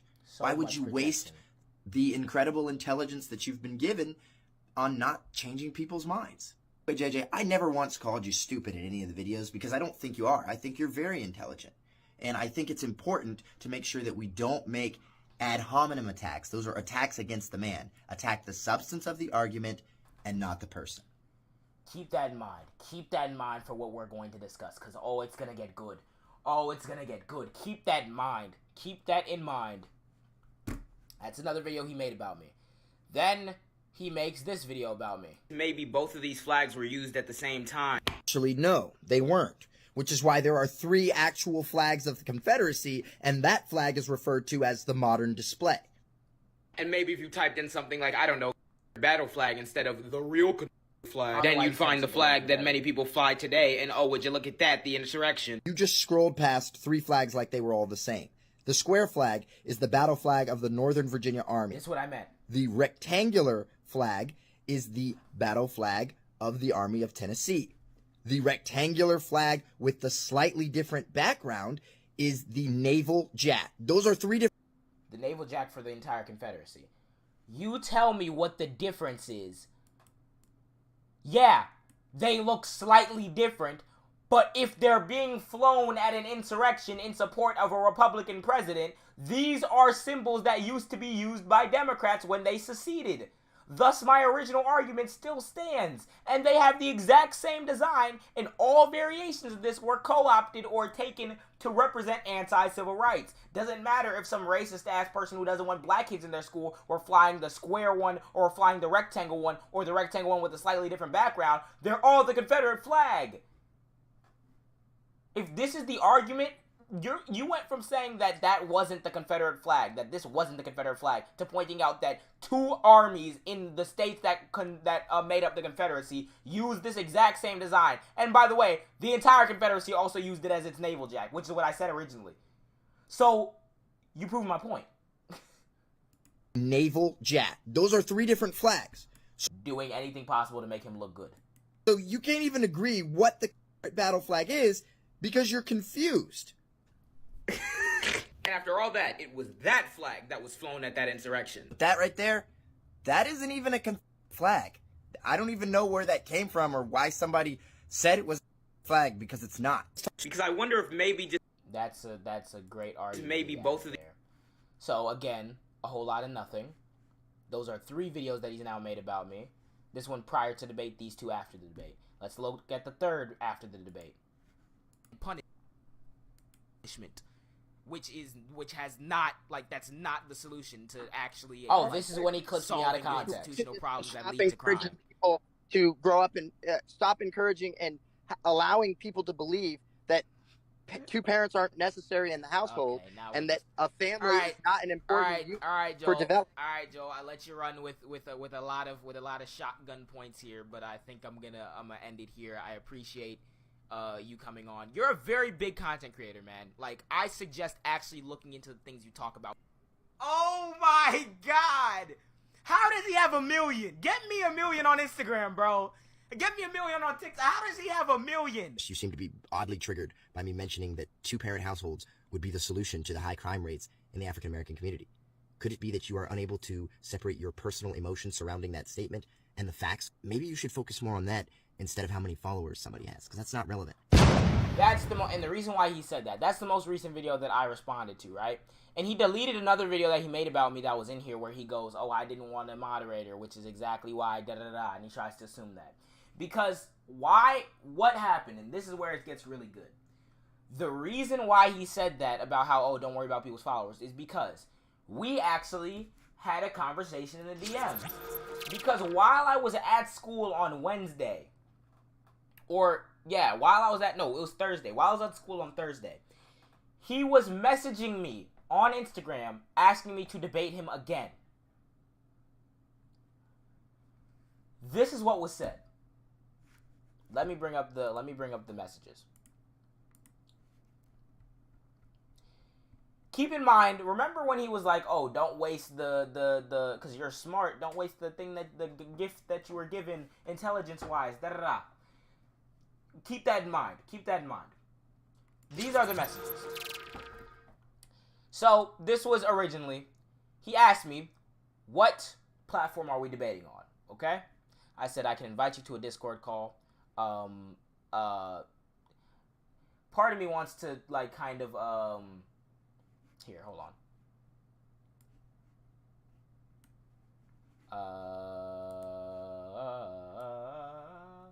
I want to like, it's whatever. I can't be bothered. So he asked me what platform are we debating on. I said I can invite you to a Discord call. I'll be live streaming on YouTube. I told him that off the jump. I'll be live streaming on YouTube. Do I have to download an app for that? Is it possible to debate directly on TikTok or Instagram? This was leading up to our debate. You can download it on either your phone or computer, or you can just create an account on the Discord website. Debating directly on TikTok or Instagram isn't the best quality and has more issues. He said, "Do you have a link?" He said, "I think on TikTok or Instagram would be best though." I said, "Yes, I'll send it around the time we're ready to start." Because I already made it clear I'm not going to stream on TikTok, directly to TikTok or Instagram. Because when you stream directly to Instagram, you have one person joins, another person joins. When you guys talk at the same time, nobody can hear anything. It starts chipping out. It's very bad. So I'd rather just live stream directly to YouTube on my PC where everyone can hear everything. Okay? I sent him the link. We debate. Yesterday, he messages me. 8:13 a.m. I'm in like second period or some shit. Let's debate 4 p.m. EST on Instagram Live. Of course, unless of course you're afraid to debate when you aren't able to kick the other person in the call. If you watch the full debate, and which is why we watched that 3-minute clip earlier where I was like, I let you run here with a lot of shotgun points, but I'm going to end it here. I kicked him from the call because he could not stay on topic. He kept bringing up a billion different arguments, a billion different points. And ironically, after that clip where I was like, I'm going to end it here, we talked for maybe around another hour before I actually kicked him from the call. Because he just started yelling about random shit that had nothing to do with what we were meant to be speaking about in the first place. And you can watch the full debate to make sure I'm not bullshitting. I said, what is there to debate? Because we already discussed everything in the videos that we made about each other. So why do you want me to debate you again? He said, well, for starters, this. Then he links this video where he tried to say that actually the Confederate flags were different because one of them was a... No, was this the one where he brought up Chaz? Yep, this is the one where he brought up Chaz. So he wants me to debate him for one on this. The fact that Chaz existed and in this one instance Black Lives Matter were considered insurrectionists when, oh wait, they fucking weren't because Chaz, that's not how anything works. I already explained that. And he said, or any of the many topics we didn't discuss because as you acknowledged, there was no moderator. Now he's trying to bring up the fact that there was no moderator as the reason why he should get a second shot at a debate. He said, if you're afraid to debate when you don't have home field advantage, just say that. You guys notice that verified symbol next to his name, right? You guys notice that? That's because Joel Patrick has 1 fucking million followers, okay? On TikTok, the Joel Patrick account we were just on, Joel Patrick has 615,000 followers. Let's go to YouTube. Sorry, I hit my mic.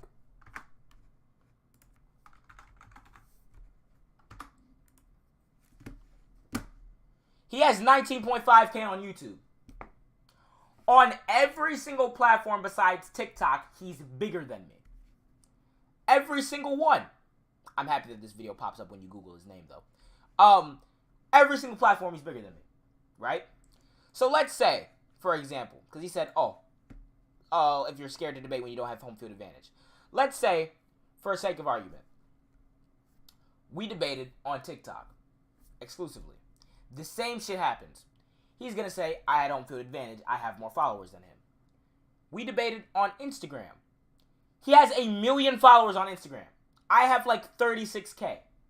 So that is him having home field advantage. So objectively, the most fair platform we could have debated on was YouTube. He has 19K, I have 11K. We don't have insane amounts of numbers. Where our numbers are pretty close, we could debate there. And he has more followers than me, and I'd still take that. But he wants to debate on Instagram Live for some reason. A place where he has an order of magnitude greater followers than me, while simultaneously accusing me of only wanting to debate when I had home field advantage. We're on YouTube, mind you. I told him off jump I was going to be live on YouTube. Right here. He could also live stream on his YouTube account. He has 19.5 thousand subscribers, and he knows his way around social media. He could have live streamed there too if he wanted to. He didn't. That's his decision? Okay.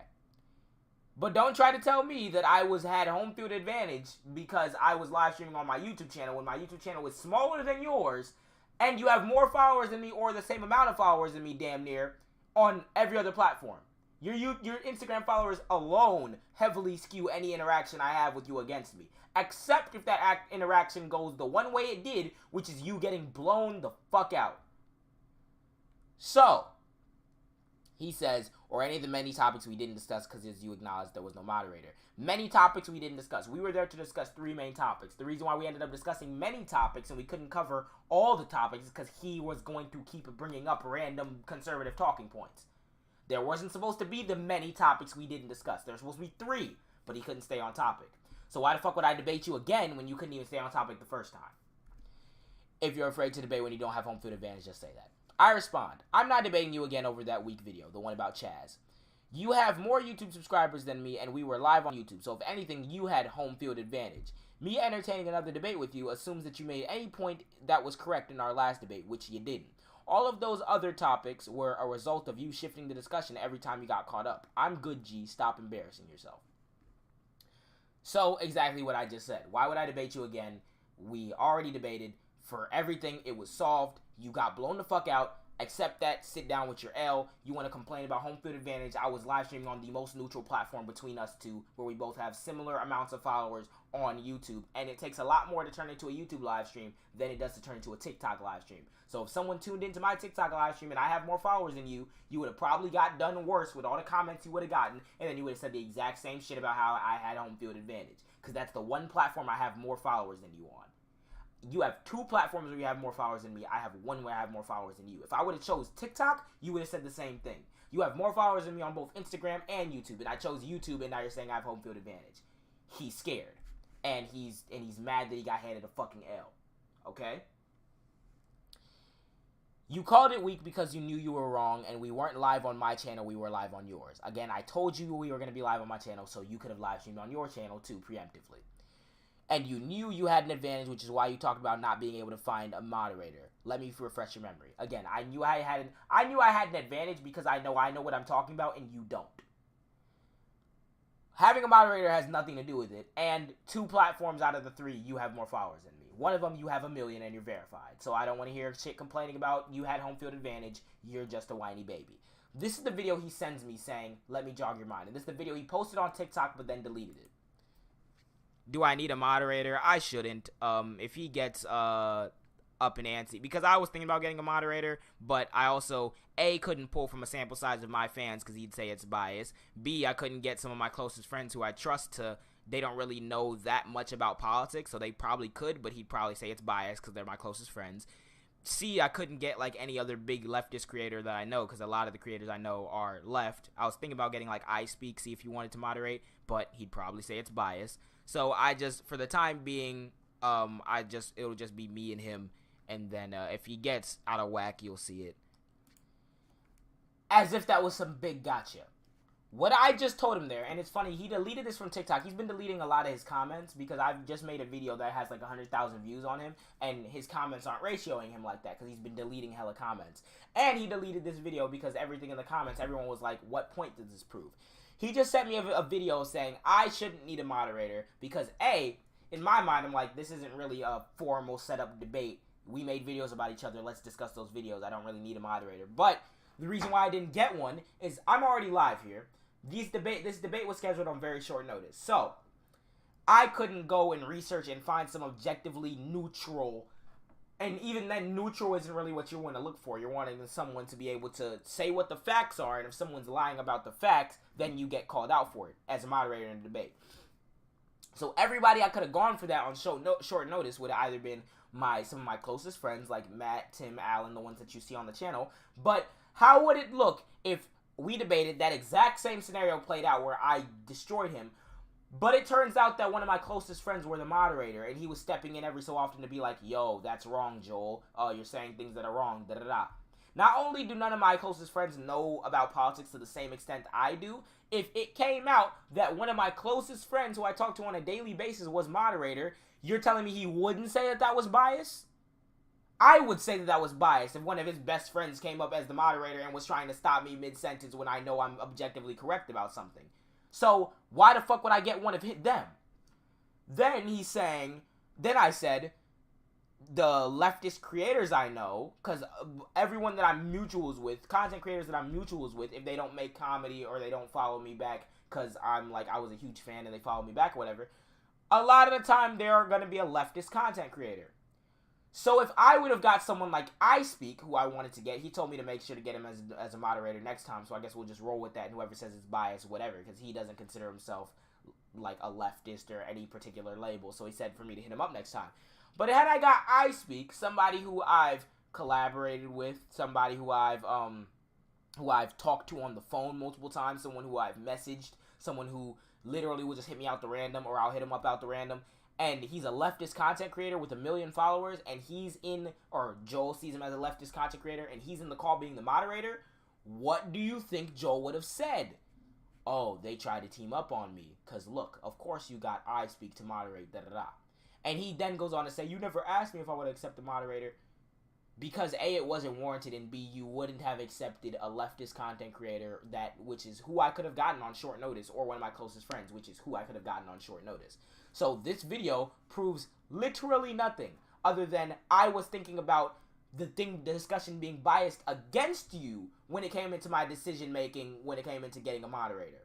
And even then, even if we had a moderator, which I'll go on to say, he would have got done fucking worse, because whoever we got as the moderator wouldn't have allowed him to bunny rabbit to every single point in the book. So, I then respond. I didn't get a moderator because everyone I could reach on short notice would probably be called biased by you. Had we got a moderator, you would have gotten done worse because you wouldn't have been able to switch the topics so many times. By all means, I am a smaller creator than you. This isn't a fans issue. You got done bad, G. It's okay. I'm not debating you again. At this point, I'm like, why are you texting me? You're annoying me. He said, there you go, making assumptions again. You never asked if I would have accepted a moderator. Obviously, I would have, because that's the difference between a debate and a discussion. Now he's shifting the goalposts. He's trying to say, technically, we didn't have a debate, and he'll go on to say that later. You can't be stupid enough to think that because your followers agreed with you, that meant you won. No, because the facts agreed with me, because the factual information was what I was presenting, and you were presenting a billion talking points that weren't proven. That's why I won, not because of my fans. If I got on here and said some bullshit that wasn't provable, my fans would tell me, because my fans aren't hive mind. Yeah, they might go on TikTok and attack, oh, you got L ratio, oh, you're Uncle Tom. But if I'm providing you factual information or if I'm lying, they'll let me know about it. And he says, you can't be stupid enough to think that because your followers agree with you, that meant you won. You proved nothing, had zero evidence. We already covered that part. For anything, and spent most of the time mocking me until you heard a point you didn't like, and then at the end, and then kicked me off the call. Reminder, we watched 4 minutes, a 4-minute microcosm of the debate where he kept jumping from point to point, kept getting blown the fuck out, and I kicked him at the end because he wouldn't stay on topic. Even one of your own fans noticed this. If you go and read the comments of that debate, you see one comment, and it seems eerily similar to something that we've heard before. Oh man, this Joe guy got you. I was really rooting for you. But it's obvious many of your followers are youngsters. Keep that in mind. You're young, okay? And unfortunately don't seem to understand both sides of the debate. But you couldn't debate him. He made valid points, and instead of coming off with facts, you laughed and mocked him. He just said that in the message. It was quite sad to hear. I'm going to sadly say he won this round. Quite sadly going to say. You gotta show remorse if you're making a fake fan comment. keep reading. I think you're off to an amazing start. Remember when he was like, oh, you're wasting the intelligence that you've been given. But be open to both sides, and you'll have ammunition to argue your points. And this is the only comment like that in my entire comment section. And he just so happens to have a screenshot of it. I'm not saying he made one fake comment as himself to try to make it look like he actually won the discussion. But I'm saying that he probably made one fake comment as him damn self to make it look like he won the discussion. You say what you want. He makes some of the exact same arguments that he says in this comment, in this text message. He goes on to say, I'm a minor, in a video that he makes that's completely has nothing to do with this, but he just attacked me again. But remember, don't make attacks against the person. But remember, he goes on to do that. So it sounds eerily similar. Sounds like he could have done this shit. Whatever. He then says, I didn't get done bad since there was no debate. Remember, I told you shifting the goalpost. Since there was no moderator, technically no debate. So I didn't get done bad because there's no debate. Again, trying to do anything to make himself look good. His image is very hurt. But the fact that you're afraid to have a real debate tells me everything I needed to know about you. I had hoped that you weren't just another pseudo-intellectual and actually cared more about the facts than gotcha moments. But I was wrong. Maybe you should wait to discuss things like taxes and jobs once you've actually had one. Don't make character attacks. By the way, you've never had a job. And you're pseudo-intellectual. And also, you didn't want to debate on a platform you weren't getting paid on. It's almost giving grifter vibes. Coming from the person who only wanted me to debate him on Instagram Live, you know, the platform that he's, fucking verified on. And, also coming from the fact that he has 19.5 thousand subscribers on YouTube. So if he really wanted to, he could have live streamed too and got more money than me if he really cared. Because conservatives love their content creators way more than leftists do because we disagree on a lot more than conservatives do. Conservatives fall in line because they're a hive mind. And then he accused me of being a grifter. He would have said the exact same thing, and I don't really get paid from TikTok at all unless it's an independent brand that pays me at all. So, if you want to compare the amount of money I've made on social media compared to the amount of money he's made with your verified account and your music that you make and your conservative talking points and your videos on Liberty Hangout that have 500,000 goddamn views, yeah, don't talk to me about grifting. Don't talk to me about grifting. Someone shouting out 1.5 billion arguments with no factual basis to them every time he gets pinned down on one, jumping to the other. And, oh, would you look at that? He has a lot of followers from this going to college campuses saying, oh, I'm not African American, I'm American. And you have millions of views doing this shit. If anything, that sounds to me like way more grifting than anything that I could possibly do, considering I don't make a lot of money, if money at all, from this. And even if I did, it's funny how one breath you say I didn't have a job, but then say I make money and I'm grifting, which would then make this a job. You contradict yourself in every single way, shape, and form possible, Joe. And it's funny to me that you make maturity arguments when you're a grown-ass man and you can't keep your arguments straight, man. Stop. Quit. So he DM'd me while I'm at school with all this bullshit. I left him on red. And then what followed was him making more videos about me. I think he made this video after this whole thing. He deleted a video about me. Then he did this. Guys, what I'm about to show you will be the last thing that I'm addressing regarding this conversation, this beef between me and him. And it perfectly sums up his brain cells. Shot of alcohol somewhere. You shouldn't, because you're a child, and that would be illegal. Donald Trump, you bumbling fat buffoon. Hey guys, you notice how, you guys notice how I look? Do you notice how I look? Let's set this up, right? Let me take off my headphones. Oh my god, I have a headache. I shouldn't have shaken my hair. Let's go to my camera. Look at me right now. You notice how long my hair is? You notice how I look right now? Look at me, okay? Okay? Let's go to that. Look at that kid right there, okay? Yeah, that's me. That's me. You notice anything different? Maybe look a little younger. Maybe I look exactly the same, but my hair is very short. I'm talking about Donald Trump here. With Donald Trump in the background. Donald Trump's not president anymore. Why would I do this if this video is recent?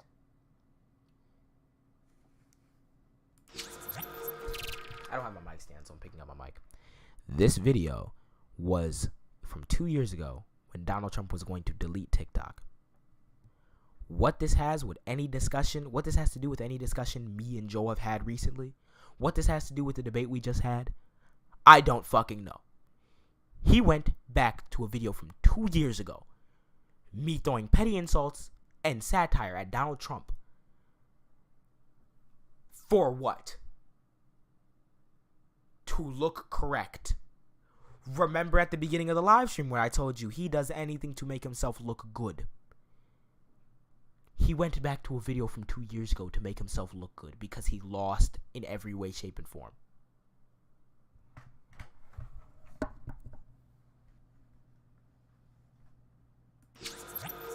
I don't even feel like I should give this video the light of day.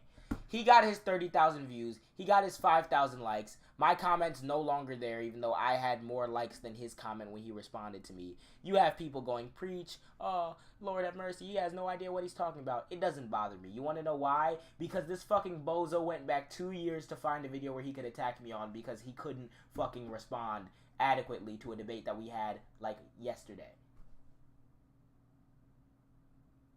So when you hear Joel mention anything about me from here on out, remember the fact that not only did he get fucking bodied by someone he then goes on to call a minor, which makes himself look even more goofy.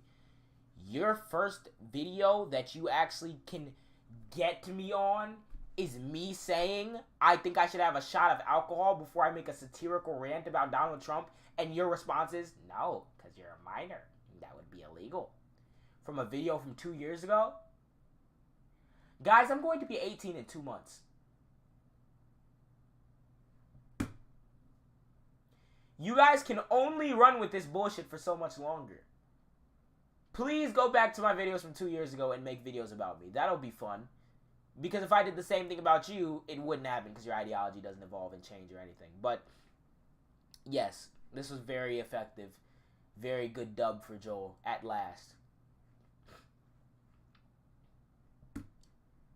Yeah, he claims everyone, that's a very big part of it, claims everyone else is emotional but seems flustered every time he argues with someone. When you're going back 2 years to try to make a gotcha, and you even start off that video by doing this. I feel like I should have a shot of alcohol somewhere. You shouldn't, because you're a child, and that would be illegal. Look at that face. He truly believes he did something. He truly believes he did something with this video. He truly believes that him responding to me from 2 years ago, making a petty rant about Donald Trump in the wake of him banning TikTok, is him winning this discussion, winning this interaction. 2 years later about something that's completely unrelated, and he's very content with himself for doing it too. Joel, I hope that you get to see this live since you are very much a fan and you seem to watch my every movement. You are officially the biggest goofy of 2022. You lost. You lost in every way, shape, and form. You lost on the points we were there to argue. You lost on the points we weren't there to argue. You lost on the multiple fallacies you brought up. You lost on accepting the debate and coming there with the bullshit that you did. You lost on arguments that had nothing to do with my video. You lost on videos that you made about me after we were done debating. You lost on the sheer amount of times you switched topics. You lost to 2 years ago me when you decided to jump out the window and be like, oh, you're a minor, you shouldn't have alcohol, with a video that had nothing to do with anything that we were talking about. Joel, I know you're used to going on college campuses and saying your things that trip people up when they don't have any idea what they're talking about. But you can't find that in me. You know that I know what I'm talking about. You've never seen anything like this before. So, you have content on other leftists that don't make any sense, that blew up and got viral, or whatever, and validated your worldview. You don't have a video like that on me. You can say bullshit about Conscious Lee and have that video blow up because it seems like it makes intuitive sense even though you're still incorrect. But you don't have that with me. Every time we've interacted, you've gotten bodied. And you can't find that one thing you can say about me that can take the video to the moon and have all your fans reaffirm your worldview so that you don't have to come to the terms with the fact that you're wrong about something. You can't do it. You can't do it with me. And you're starting to realize that. And you're having a very hard time realizing that. Which is why you've made like 7 to 10 videos, including the ones that you've deleted, Which is why you messaged me while I'm at school asking for a second shot at the debate. Which is why you're down to videos from 2 years ago that have nothing to do with our discussion in order to make yourself look good. Joel, you've been handed your very first bad L that you cannot accept or dodge. It's unfortunate. It's unfortunate. But when you have no idea what the hell you're talking about, you can only get so far before they start happening. I apologize that it had to come from a minor. I apologize that you guys are still going to use that excuse. But, shit, some of us know what we're talking about, some of us don't. Okay? I wish you the best. I hope that you find a way to come to terms with the fact that coon money is not going to get you that far for a long time. I hope you can sleep well knowing that you're leaving an impression on the world that makes the world a worse place through your shit ideology that you push. And I hope you sleep well knowing that people like me will forever exist to make sure that your ideology is never dominant in the black community or any community moving forward. Okay? Have a nice day. Have a nice night. I don't know, get some food. And seriously think about the fact that you got blown the fuck out in every measurable way, shape, and form. Okay? Leave me alone now. You're obsessed. I'm closing the book. This was the final chapter to this story. If you sat there and watched this entire thing, you're ridiculous, and I swear I'm not that interesting, and I love you. But this is the end of this, okay? We're done here. Don't make any more videos. Don't cope anymore. You got fucking blown out. Alright? Because it seems like you're obsessed, and it seems like you're a fan. Okay? There we go. Why are you so obsessed with me? Yep. There you go. Precisely. That's the one and only time you'll ever hear me sing on this account. Lord have mercy. That is the whole situation with me and Joel. And that's done. Okay?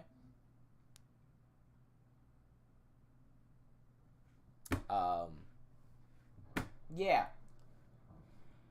I have a headache. I have to go now. Go sit in the corner and think about what you've done. I appreciate all you guys for stopping by, tuning in. I hope you found this interesting.